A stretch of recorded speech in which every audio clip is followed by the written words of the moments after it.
साथियों, आज से करीब 1 माह पहले मुंबई में होनहार फिल्म एक्टर श्री सुशांत सिंह जी की फांसी लगाकर संदिग्ध परिस्थितियों में मृत्यु हो गई।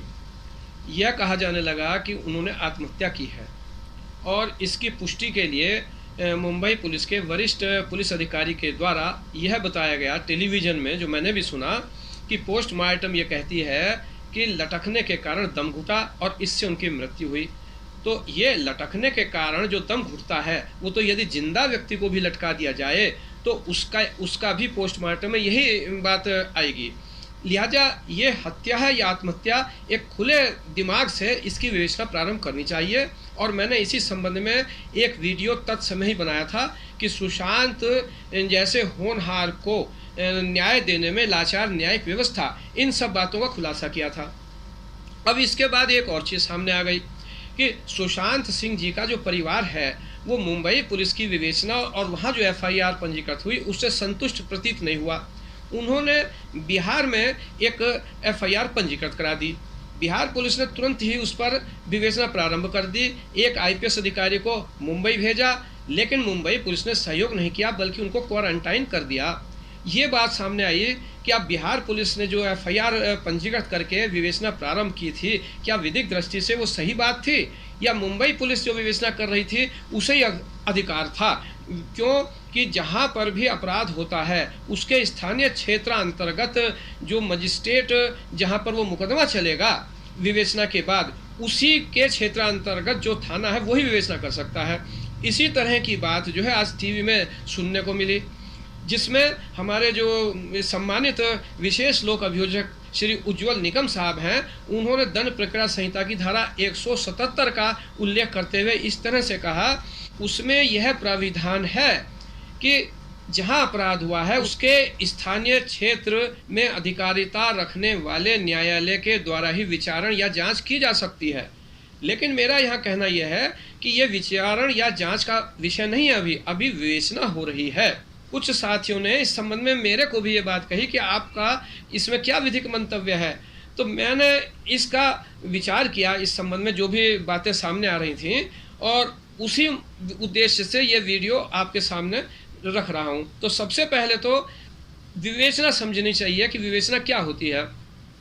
विवेचना होती है जो दंड प्रक्रिया संहिता की धारा 2 इसका उल्लेख किया गया है कि सबूत एकत्र करने के लिए दंड प्रक्रिया संहिता के अंतर्गत जो भी कार्यवाहियां की जाती हैं वो सब विवेचना के अंतर्गत आती हैं। तो विवेचना की कार्रवाई सबूत एकत्र करने के लिए होती है। और सामान्यतः एफआईआर जो है वो जब पंजीकृत हो जाती है धारा 154 दंड प्रक्रिया संहिता में, तब विवेचना प्रारंभ होती है। धारा 154 में जो प्राविधान है उसमें कहीं ये नहीं कहा गया है कि जहां अपराध हुआ है उसी के स्थानीय क्षेत्र में जो थाना है वही पंजीकृत करेगा। पूरे देश में कहीं पर भी यदि संज्ञेय अपराध की सूचना किसी थाने को मिलती है तो वो अपराध की सूचना पर एफआईआर पंजीकृत करेगा, वो अनिवार्य है। सरकारें बार बार इस संबंध में निर्देश देती हैं और पीड़ित भटकता रहता है। तो ये बात तो ख़त्म हो गई कि क्या बिहार पुलिस इस मामले की एफआईआर पंजीकृत कर सकती थी कि नहीं? बिल्कुल कर सकती थी।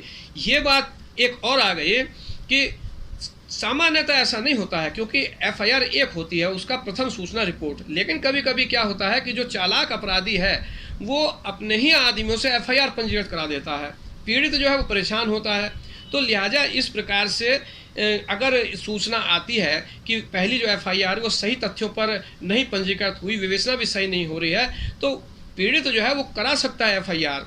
लेकिन यहाँ पर विवेचना की जो बात आ रही है, विवेचना समांतर नहीं की जा सकती है इस तरह से कि मुंबई पुलिस भी करे और बिहार पुलिस भी करे। तो इसमें करना ये चाहिए था कि बिहार पुलिस को न्यायालय में जाना चाहिए था, उच्चतम न्यायालय में, उच्च न्यायालय में, और वहाँ ये बात रखनी चाहिए थी कि जो मुंबई पुलिस है वो विवेचना ऐसी नहीं है कि जो सुशांत सिंह जी के परिवार को संतुष्ट कर रही हो, बल्कि इसमें बहुत सारी ऐसी चीज़ें आ रही हैं कि यह ऐसा लगता है कि वहाँ विवेचना जो है वो सही नहीं हो रही है। तो लिहाजा वहाँ की विवेचना आप जो है रोक दें या वहाँ की एफआईआर ही क्वैश कर दें और हम जो विवेचना कर रहे हैं इसकी हमें इजाज़त दे दें।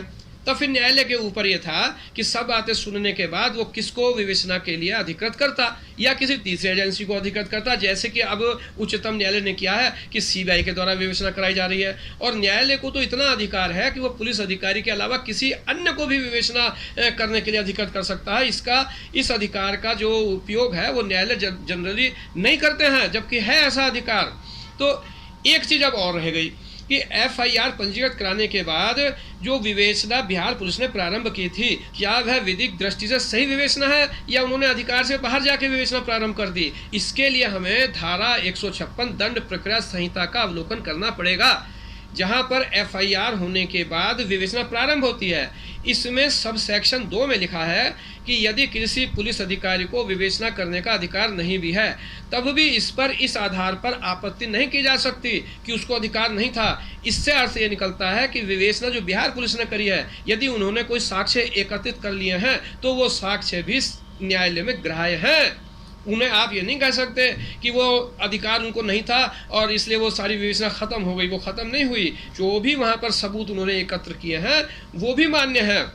तो अगर इसको संक्षेप में हम कहें तो नंबर 1 कि बिहार पुलिस ने यदि एफआईआर पंजीकृत करी तो उसमें कोई विधिक त्रुटि नहीं है। नंबर 2, उन्होंने विवेचना प्रारंभ करी, इसमें थोड़ी सी विधिक त्रुटि यह है कि समांतर विवेचना 2 पुलिस वाले एक ही मामले की विवेचना नहीं कर सकते, न्यायालय में उन्हें जाना चाहिए था।